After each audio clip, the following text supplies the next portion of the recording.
Pemirsa, guna memberikan hiburan bagi para pengungsi, Dinas Kebudayaan Provinsi Bali mengajak para seniman di Pulau Dewata untuk ngayah di posko-posko pengungsian masyarakat yang terdampak bencana Gunung Agung.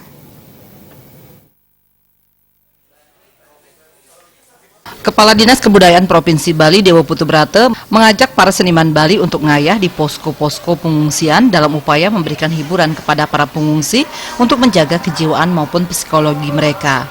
Hiburan tersebut sifatnya benar-benar ngayah. Jadi pihaknya menghimbau bagi seniman yang berkenan untuk memberikan hiburan agar mendaftar supaya terkoordinasi, kemudian akan dibuatkan jadwal di mana tempatnya dan kapan waktunya. Pihaknya juga sudah berkoordinasi dengan Dinas Kebudayaan dari kabupaten kota lainnya di Bali untuk bersinergi dalam memberikan hiburan kepada para pengungsi.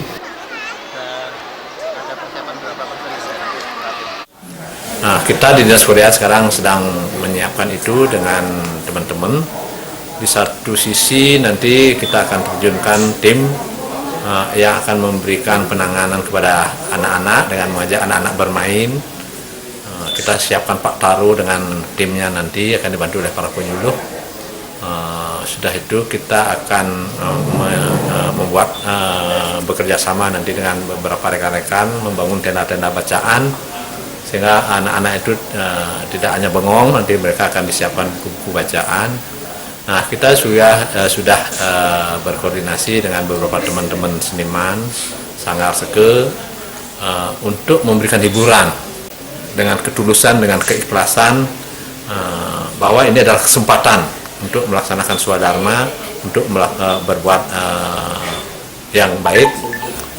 Kesempatan ini jangan dipakai sebagai beban, tentu ini adalah sebagai suatu kesempatan bahwa kita bisa melakukan walaupun hanya memberikan hiburan, tetapi itu akan sangat berarti sekali dalam rangka terus menjaga kejiwaan daripada pengungsi.